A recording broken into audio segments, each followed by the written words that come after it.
friendship that'll never ever end.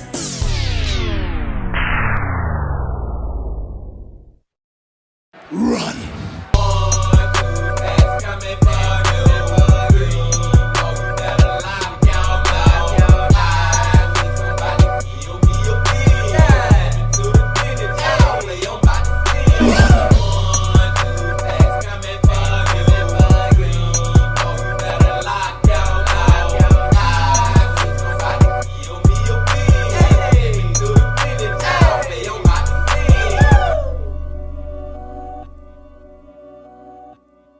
It's a beautiful day in the neighborhood. Reaction Video 376. Day in the neighborhood. My brothers and sisters. Man, y'all, we got some exciting videos to get into this upcoming week, y'all. Because the Lazy Masquerade just dropped a video like a day or two ago, and we most definitely got to get into that. And then like 3 hours ago, Kyle from Dial Trip just dropped a video, and I read the title, and I'm like, oh yeah, me and my brothers and sisters, we got to check that one out too. So this upcoming week, man, is going to be very exciting. But for now, it is Sunday. So y'all know that we about to go back to the man. Y'all know that we about to go back to the myth. Y'all know that we are about to go back to that legend. Mr. Ballen. Mr. Ballen Sundays, y'all. Hope y'all doing excelente out there today. And I'm glad that you came on back to the channel once again. To fuck with the thing. In the title of this video, Psychic arrested for helping police. Top 3 strange, but true. Man, every time Mr. Ballen do the top 3 whatever, man, it's like, watching Mr. Ballen's a treat already, you know what I'm saying? But when he do them top 3 strange but true, is like the cherry on top, you know what I'm saying? Just getting 3 videos and one from Mr. Ballen is just always amazing. And I'm just excited to get into it. I'm ready to get into it. But before we get into it, my brothers and sisters, y'all know what y'all got to do. Get whatever you might need. Get what you need, another Mr. Ballen Sunday, and we got another top 3 strange but true. Y'all got what y'all need, y'all ready to go? Then let's fucking go. Today, we're going to look at 3 stories that sound totally made up, but they are all actually true. But before we get into those stories, if you're a fan of the strange, dark, and mysterious delivered in story format, then you've come to the right place because that's all we do, and we upload once a week. So if that's of interest to you, the next time you're over the Like Button's house, sneak into their closet and replace all of their shoe insoles with pudding skins. Also, please subscribe to our channel and turn on all notifications so you don't miss any of our weekly uploads. Okay, let's get into today's stories.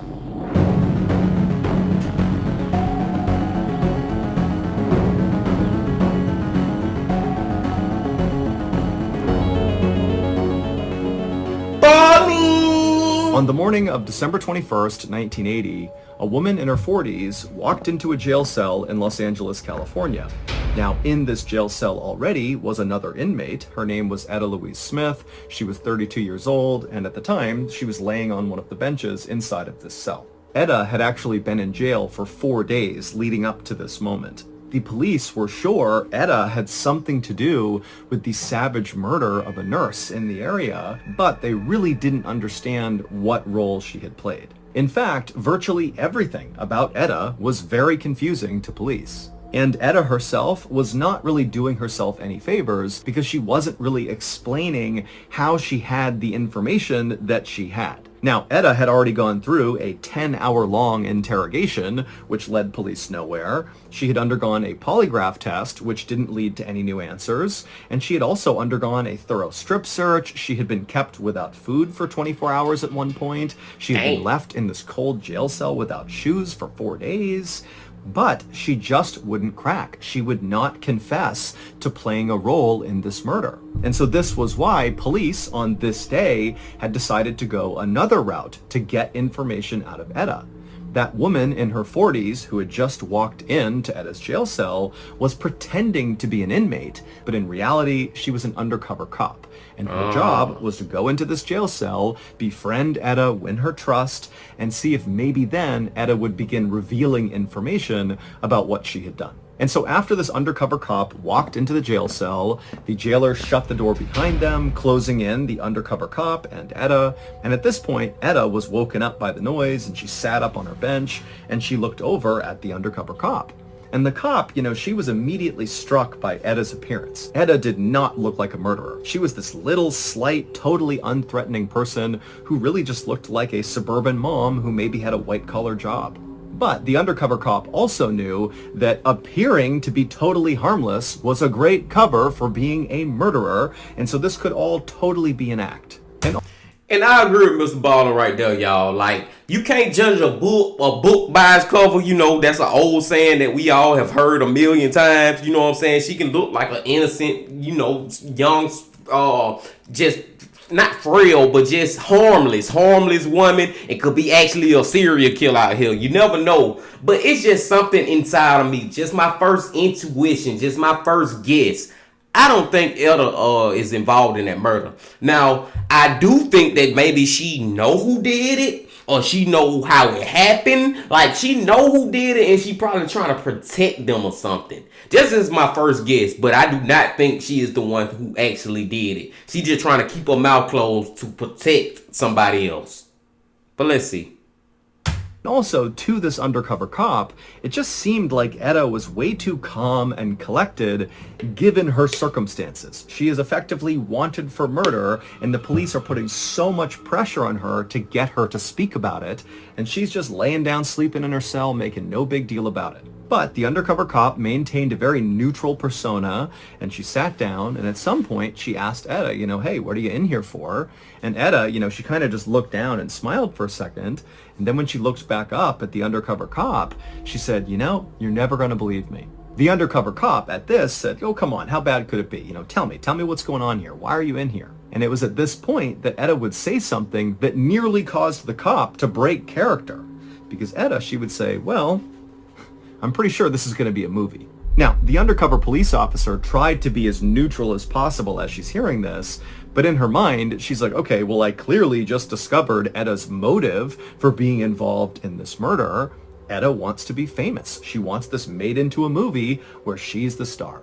At the same time this conversation was happening, in an office within the jailhouse, a police captain was listening in on the conversation between Eda and this undercover cop. And when he listened to Eda talk about wanting to turn her story into a movie, he just shook his head in disgust because Eda had just brought police to the location of the body of 31-year-old Melanie Uribe, a local nurse who was robbed and savagely beaten to death and then dumped in a canyon behind a bush. And now here Eda was talking about how she could get publicity around this terrible, horrible crime. It just did not sit right with the captain. And so as the captain was sitting there kind of watching this conversation transpire between the undercover cop and Eda, the captain was beginning to form a theory of what actually happened to Melanie Uribe and how Eda played a role in her murder. His theory went like this. 6 days earlier, the victim, Melanie Uribe, had left for her shift at the hospital in Burbank, California, which is a suburb of Los Angeles, but she had never arrived for her shift. And so when her colleagues had noticed her absence, eventually the police were called and a search was launched to find her. But after 48 hours, the police had not found Melanie and there were no signs as to what happened to her. She had just vanished. And it was at that point, 2 days after Melanie had gone missing, that Eda just showed up at the police station and said she knew where Melanie was. And so the detective who was talking to Eda at the time when she came in and said this, he brought out a map and he said, okay, point to where she is. And Eda had immediately pointed to this area on the map called Lopez Canyon, which was about 25 miles away from Los Angeles. And she would tell the detective that, yeah, Melanie is somewhere right in there. When the detective asked Eda, how do you know this? Eda would say she just knew. And then when the detective followed up and said, Eda, this is pretty incriminating that you're telling me you know where someone's body is. What's motivating you to come and say this to me?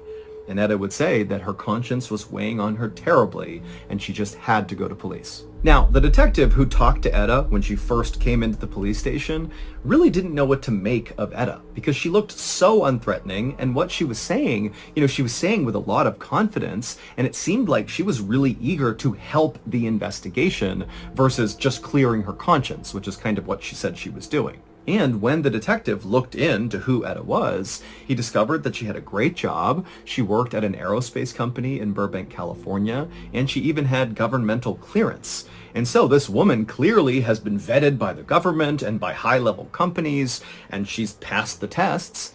But at the same time, the detective knew there was no good reason for why Etta would have this information, the location of a dead body. I mean, either she's just wrong and there is no body there, or if the body's there, the most likely scenario is that Etta was involved in killing this person or disposing of their body, or maybe both. So the detective said to Etta, hey, come back tomorrow and we'll take a police helicopter, we'll fly out over that canyon, and we'll see if we can find Melanie's body together. And so Etta said, okay, sounds good. She turned and she left. But then just an hour later, Etta came back into the police station with her 2 young kids in the car, and she would tell that detective that she actually just drove out with her kids to that canyon and had found Melanie's body. In fact, she told the detective that her 7-year-old child, who was in the car right now, had been the one to actually find Melanie's body. The detective could not believe this woman, 1, had gone out by herself to do this, but 2, had brought along her kids as well? Like, what's going on with this person? But regardless of how weird this was, the detective immediately rounded up some backup, and with Etta's help, they went out to a particular spot in this canyon, and sure enough, when they got out there, right in the spot where Etta said it would be, was Melanie's badly beaten body. And so Okay, man, time out. Let's time it out for a second, my brothers and sisters, man, because my brain turning. I'm trying to figure this shit out. I'm trying to figure out what's really going on in this case, man. I know it's about to be some crazy turn, but from what I'm gathering, y'all, I still don't think that Etta is the one who killed Marianne.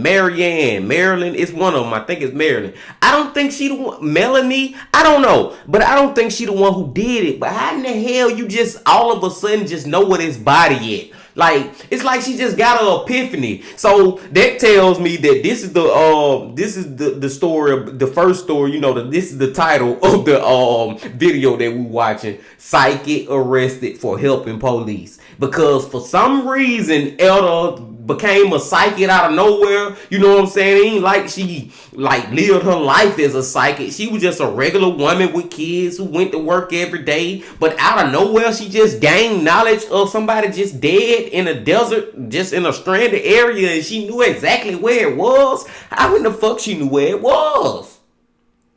Now, I keep on trying to hold on to I don't think that it's her, but it's almost like everything points to it being her, because there's no other way that you would know what this body is. This is crazy, man. I'm expecting a crazy turn on this one, my brothers and sisters. But let's see. My brain's starting to hurt. So it was at this point that the police captain had grabbed Etta and said, "You're under arrest. I'm putting you in a cell because there's no way you could have known about this unless you were somehow involved." The captain thought by putting Etta in jail for a couple of days, she'd get scared and start talking. But 4 days had gone by and Etta had not cracked. She had not given up anything beyond telling the undercover police officer that she thought her story that was kind of still developing would likely be turned into a movie. And so the captain really didn't know what to do, because at this point, Etta had not actually committed a crime. It was not a crime to find a dead person's body and report it to the police. And there was no evidence that actually tied Etta to the murder. All the police had was the fact that Etta came to them and told them that she knew where the body was, and then they actually found the body. But that's all they had. But the police captain would catch a break on that 4th day because he would receive a phone call that would totally change everything about this case. It would turn out on December 17th, 1983, so the same day that Etta would go into the police station to report that she knew where Melanie Uribe's body was, well, on that day, Etta was at work listening to the radio and filing some paperwork. And as Etta listened to the radio, the local newscaster was talking about Melanie Uribe and how she was missing. And the newscaster talked about how police had found her truck and it was parked on this dead-end street, and that police were searching nearby residences to see if maybe they knew what happened to Melanie. But as of right now, there really was no new leads. They did not know where Melanie was. And it was right around this point that Etta's listening to the news about Melanie that Etta heard a voice in the room she was in. And the voice said very clearly to Etta, "She's not in one of those houses." And Etta immediately, when she heard it, she turned around wondering who the heck was in here, who's talking to her, but there was nobody else in the room. And then it was like immediately there were these flashes of images in Etta's brain that she had no idea what they meant, but it was a succession of a dirt road and then a bush and then something white, a nurse's shoe. And Etta very clearly saw these three images. And it was right then that Etta thought, oh my God, I know where Melanie Uribe is. And so she sat there wondering what to do, and then finally thought, I have to go to police, as crazy as this sounds. And so she hopped in the car and she drove to the police station and she said, I don't know how, but I do know Melanie Uribe is right there in that canyon. This is crazy as fuck, man. When I was talking earlier, my brothers and sisters, I was like, she got some type of epiphany. And she did. She got these flashes of images in her head of what Melanie's body was. But how did she get them? Because like I said, she is not a professional psychic. Like, that ain't what she do for her career or hobby or whatever. So what the fuck is going on type of video is what we watching. Mr. Ballen, man. Mr. Ballen got me.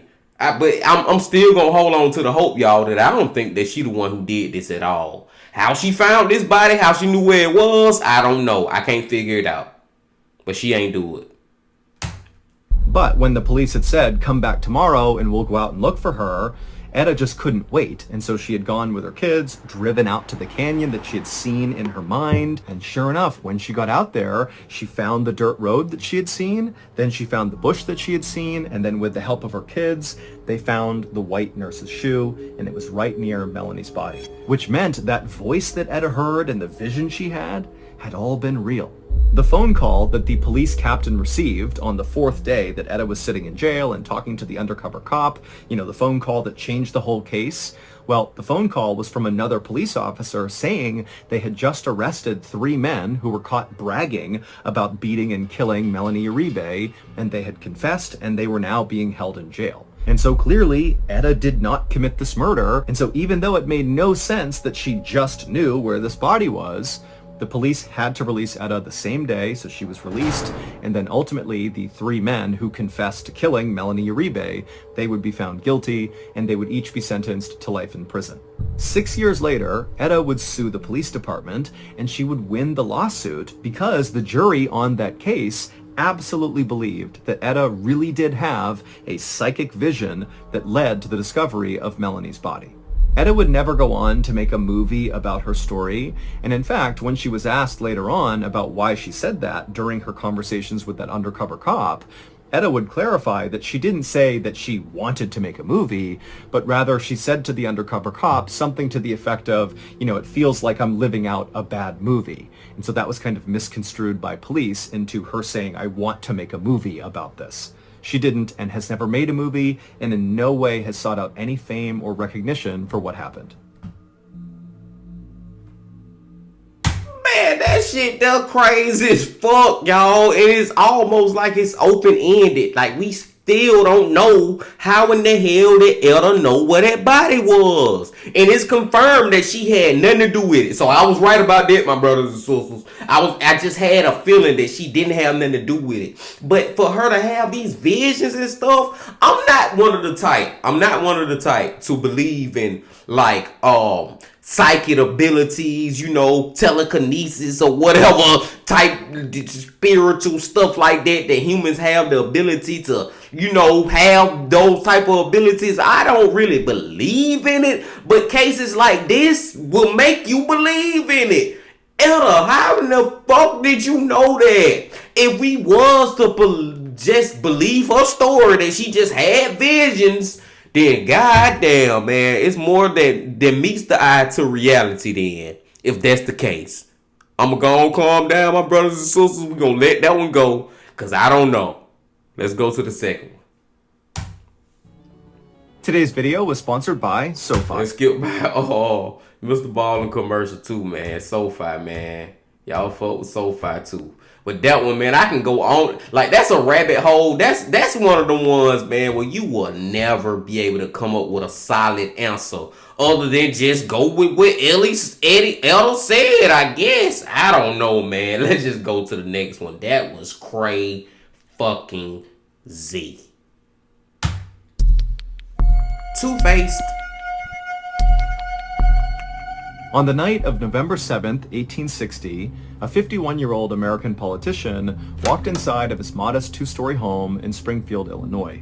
This politician was totally exhausted, but he was also really happy because in his hand he had a telegram that confirmed he had won an election that he had worked so hard for and he wasn't sure he was going to get. And so earlier that night, this politician had been out basically partying and celebrating this huge victory, but now he was totally beat and ready for bed. Once the politician was inside his house, he picked up an oil lamp to light the way, and he walked through his house to his study, where he put the lamp down on his desk. He put the telegram saying he had won this election next to the lamp, and then the politician just collapsed into his sofa to fall asleep. But before he closed his eyes, this politician looked over at a mirror on the wall, and what he saw in the mirror made him gasp, and he sat upright and looked at it like he couldn't believe what he was seeing. In this mirror, this politician was seeing his own face, reflected as it should be, but then next to it was another face, and it was not his. It kind of looked like him, but it actually looked more like a corpse, like a dead person was looking out at him from this mirror. And so the politician, he stood up and began walking over to the mirror to get a closer look, but as he got closer, the dead person's face disappeared, and all was left was his own reflection. And so he's like, okay, I must have been dreaming that, that can't have been real. And so feeling very unsettled, this politician just went back over to the couch and he laid back down thinking, okay, just forget about that, go to sleep. But again, he glanced over at the mirror, and now that he was laying down again, he saw the two faces again, his own and this dead person's face. And at this point, he stood up and rushed out of the room into his bedroom where his wife was. Now, his wife was a very devoted spiritualist, and so the politician thought maybe he could tell her about what he saw in the mirror, and she could interpret it and tell him what it meant. And so he sat down and he told his wife about what he had just seen, and she would sit there for a minute pondering what her husband had just said, and then her expression on her face just totally changed. She went from intrigued to very upset, and in a quivering voice she would tell her husband that what this meant was he would serve honorably in the office that he had just been elected to for one term, he would get reelected, but he would not survive the second term. Now, when the politician heard this, he immediately rejected it. And he said to his wife, there's no way that's true. I probably didn't even see a face in the mirror. I'm probably just so tired, I imagined what I saw. So let's just forget about it. But his wife was not consoled, and she fell into his arms sobbing as if he had just been diagnosed with some fatal illness. And over the next several days and weeks and months, this politician's wife continued to be so upset about this potential death omen that the politician had apparently had, even though, again, the politician is constantly telling his wife, come on, there's no way that's actually going to happen. And boy, I bet that politician wish he would have never told his wife about what he seen in that mirror. For real, man. Because you thinking, you would think that, hey, I'm going to tell my wife about it and maybe she can make me feel better. You know what I'm saying? I'm going to tell my significant other, I'm going to tell my family member or my friend or whoever, and they going to make me feel like, oh, man, you just tripping, man. Don't worry about it. Boy, he told his wife and she making him feel even worse about it, man. And is she telling the truth? Because she more traumatized than he was about the whole situation. Is it real? What did he see? Does this mean that his fate is near? I don't know. But let's go. Sure enough, over time, the politician's wife did sort of stop being so scared all the time that her husband was going to die. And the politician himself, he just kind of forgot about what he had seen in the mirror that night. And so he would go on to serve his first term in this elected office. He would be reelected for a second term. And then during his second term, on April 14th, 1865, this politician and his wife were out at a play in Washington, D.C., and during the last act of the play, a man named John Wilkes Booth famously snuck up behind Abraham Lincoln, who was this elected politician. He was the president of the United States in his second term, and John Wilkes Booth shot Abraham Lincoln in the back of the head, killing him. And so Abraham Lincoln would indeed not survive his second term, just like the mirror death omen had predicted. Get the fuck out of here, man! That was Abraham fucking Lincoln! Get the... Bro, Mr. Ballen lying, man. This cannot be real, man. Top 3 strange, but lying. Mr. Ballen, I'm just bullshit, man. I know it's true, but it's so unfucking believable. He the one who seen this image and then told his wife about it, and she told him that you not gonna survive your second term. That's why Mr. Ballen kept saying politician instead of president, because he didn't want us to know exactly who the story was about. It was about Abraham Lincoln, man. That's what... Oh my God. That is so real. I know about Abraham Lincoln, man. I've heard different stories and stuff, but I never freaking heard that one. Mind blown. Mind freaking blown. Let's go. Whew.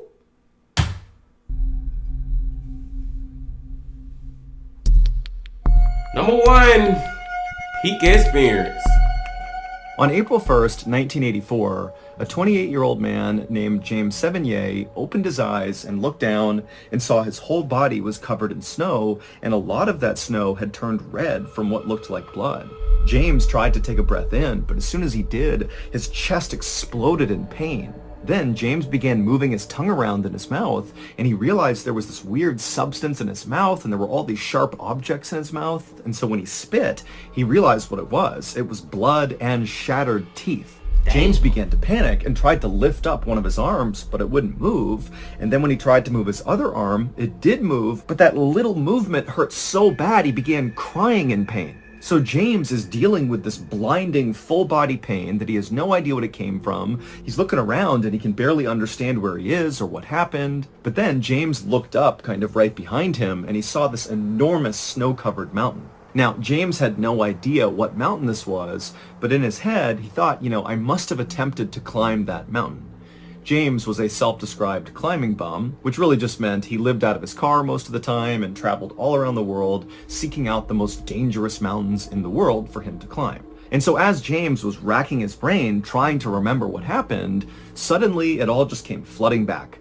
He remembered he was here in the Canadian Rockies with his best friend, Richard Whitmore, and the two of them had attempted to climb this particular mountain. It was an 11,000 foot tall mountain called Mount Deltaform. And James remembered that as they were making their way up this mountain, they were hit by an avalanche. Now, James didn't really remember what happened once the avalanche hit them, but it would turn out he had fallen, along with his friend Richard, about 140 stories as this avalanche carried them down the mountain. For reference, that's taller than the Empire State Building, so this is a massive fall. And so as James is remembering that avalanche, he began looking around frantically for his friend Richard, hoping that maybe he was okay and nearby, and they could work together to get out of this situation. And shit, man, you lucky to still be alive, brother. The chances of you being alive is just astronomical. Let alone you and your friend. That was a crazy fall, y'all. Taller than the Empire State Building where they fell. Man, bro, you just lucky to be alive. I hope your friend alive, though. I hope his friend alive, but this is crazy already. Sure enough, at some point, James looked over and he saw there was a crumpled figure kind of lying in the snow that obviously was another person. And so James instinctively tried to sit up to go over to his friend, but as soon as he attempted to do that, he felt the blinding pain in his body. I mean, he is totally wrecked here, and he couldn't stand up. But James really wanted to go see his friend, so he kind of rolled over, and through the pain, using his one good arm, he crawled his way over to Richard. And for a second, he thought maybe his friend was alive, that he too had survived this epic fall. But as he looked down at Richard, he could see his chest was not moving, and his neck was twisted really badly, and so was his back. And so James knew his friend, Richard, was dead. And you know what I'm saying, man? It's crazy for you to still be alive, bro. Then ain't no telling how many bones broke in his body and James' body. Whew. So James just collapsed into the snow, feeling unbelievable anguish and sadness and fear. I mean, this is the only other person out here. They are nowhere near civilization, and it's going to be at least 4 days before anybody even notices that they aren't back yet, because that was when James and Richard were supposed to be home. And now James is thinking, like, I can't even stand up. I can barely breathe. I'm so badly hurt. What am I going to do? And pretty quickly, James adopted the mindset of, unfortunately, you're going to die here. And this was something James had always thought would happen to him eventually, that a mountain would end up killing him. And here he was realizing that, yep, that's exactly what's about to happen. I'm going to die out here. And so James just kind of lay there, resigned to his fate, literally waiting to die. And after about 20 minutes, when his body began to go numb and he was starting to enter into hypothermia, James heard a voice from behind him. It was this woman who walked right up to him, and she said, "You can't give up. You have to try." And James, even though he was totally caught off guard that there was another person out here, there was something so calming about this woman and the way she was talking to him that without any hesitation, it was like James's whole mindset about this situation completely changed. Suddenly, he was not ready to give up and die. But now, because of this woman, he was going to fight to survive. And so, after kind of moving around and looking back towards this woman, she would say to him, "Put your coat on." And so James, despite the excruciating pain, used his one arm that still worked and kind of propped himself up, and then he pulled his coat out of his pack, which was lying near him, and very painfully he slipped this coat over his broken and damaged arms. And then once the coat was on him, the woman said to James, "Now take a sip of water." And so James, without any hesitation, he reached over and grabbed his water. He unscrewed the top and took a sip, despite how painful it was to sip, even though the water stung his totally shattered mouth. And then after James put the water down, the woman very calmly told him, "Okay, now disconnect yourself from Richard's body and then use the tree right here to pull yourself up." And so he untied from Richard, and then using his one good arm, he grabbed the tree, and he managed to hoist himself up onto his totally destroyed legs. And he couldn't believe he was even standing at this point, but here he was, up on his feet. And then the woman said, "Okay, it's time to move." And so James began walking away from the mountain, and this woman just followed along behind him. And for a long time, he trudged through this knee-high snow, barely able to take a step without this blinding pain coursing through his body. But every time he began to stumble or slow down or seemed like he was going to give up, the woman would very calmly urge him to keep going, keep moving. And finally, after about 4 hours of this horribly painful trek James was on, he came upon the camp that he and his friend Richard had built before coming over to this mountain to begin this climb. And so James quickly began moving towards his tent that was still pitched, that he knew inside had a warm sleeping bag and some water and food. And so as he made his way towards the tent, he stopped himself and he turned around to talk to his guide, to thank her for pushing him onward. But when he turned, there was no one there. And when he looked... I was gonna say that shit, my brothers and sisters. I just ain't want to stop it. But whoever this mysterious woman was basically his damn guardian angel. His guardian angel, man, saved him. I was talking about the psychics and stuff, and I was saying I don't really know if I believe in psychics and stuff. I don't even know if I believe in guardian angels. But man, sometimes it just makes sense for it to be. Or that's all it could be. I feel like he was hallucinating, and he thought he seen some woman that just came out of nowhere and helped him survive. And that just made me feel good inside my heart, and just make me feel good. So that's what I'm believe. Fuck it. Let's go. At the ground, there was only one set of bloody footprints that were his, leading all the way back to where he had fallen.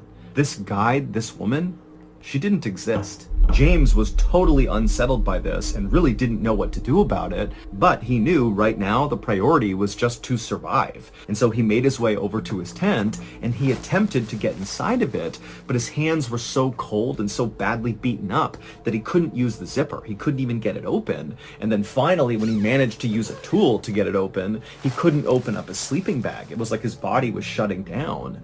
And so we thought, okay, I'll make a fire and that will be enough to keep me warm. But again, it's like his body was failing him and he couldn't do it. He couldn't start the fire. And so right as James is realizing that, despite making it to this campsite, he may not be able to survive because he can't use the campsite, he began to hear voices. Right away, James is worried that the voices he's hearing don't really exist, like this woman he had seen.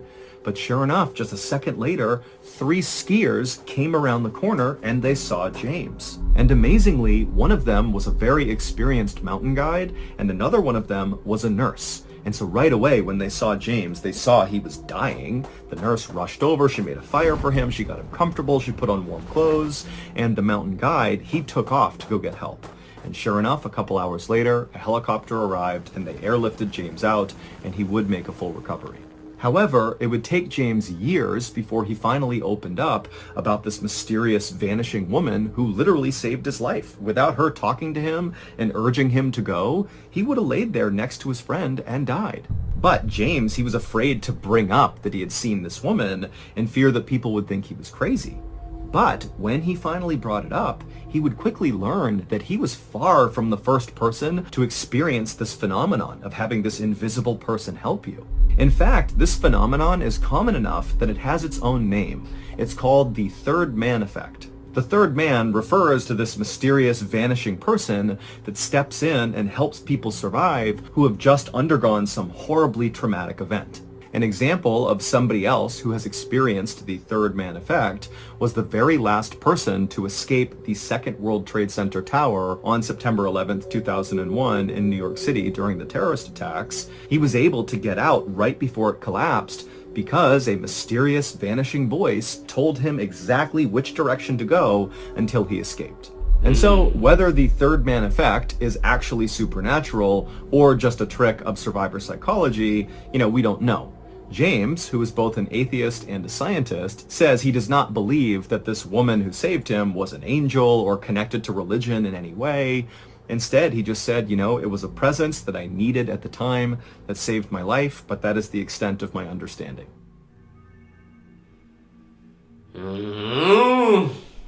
There are many totally terrifying... My brothers and sisters, what do y'all think, man? Like, he an atheist, and and he a scientist. Like, he don't believe in like the spiritual and paranormal-ish, you know what I'm saying? Me, I'm not either that or that. I'm kind of like middle ground with all of it. I keep an open mind with all of it. And I just, okay, guardian angel might not be the word, but it was something that helped him guide him back to safety.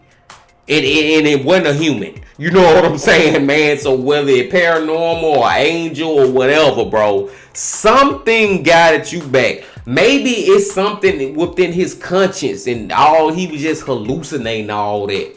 Maybe that's what it is too, hallucinating this guardian angel. But and if he was hallucinating that, then we got to go all the way back to the person who could cause that hallucination to make sure he survived. God, you know what I'm saying, man? But that's just a whole nother story right there, my brothers and sisters. This is one of the most craziest Mr. Ballens, man, and just far as like just the weirdest, Mr. Ballen was kind of in a way on some the Wi-Fi-ish with these goddamn stores, man, because they sound so freaking crazy, man. Like, these 3 stores that we just visited, man, make you come up with so many theories. And let's just talk about the second one real quick. That was fucking Abraham Lincoln, man. Who that store was about. What in the hell? That just blew my damn mind. And just the fact that Did he actually see a corpse or a dead body in that mirror? Was he tripping? Was his wife tripping? It seemed like she was right because she was saying that she envisioned that he would be killed in his second term and it came to fruition. That is just crazy. I need to look that one up, man. I need to look that one up about Abraham Lincoln, y'all. I'm going to look that one up. But let's go to the first one because the first one, oh my freaking God, man. The first one with the damn lady is like, bro, how did she know? Elder, how did you know? Did you really envision that ish? Or I don't know. Are you keeping a secret that nobody will never know that you take it to your grave? Like, that is crazy, man, for that lady to just know what Maryland body just end up at and just be so precise on it. And this will be one time, y'all, where I would not even be like just straight up mad at the police, like saying that they wrong for locking her up, because it's just like, man, you look guilty. You know what I'm saying? But she wasn't. I don't know, my brothers and sisters. I'm gonna let y'all go. Like I said, Mr. Ballen, man, with these 3 stories, boy, He brought it. And just when you think Mr. Ballen can't get no better and blow your mind even better, he do some stuff like this, man. I'm gonna be thinking about this for the rest of my I was about to say for the rest of my life, but most definitely for the rest of my night. That's what I meant to say, man. And I digress again, man. Y'all just make sure y'all hit that like button, comment, subscribe, do all that. And like I said at the beginning of this video, we got a lot going on this week, man. We got some great videos, some great content creators that we going to check out this week. So y'all make sure that y'all gonna come back. Until then, my friends, I also gotta say this. Love, peace, and happiness. Stay safe. Don't stop. Keep going. Yeah.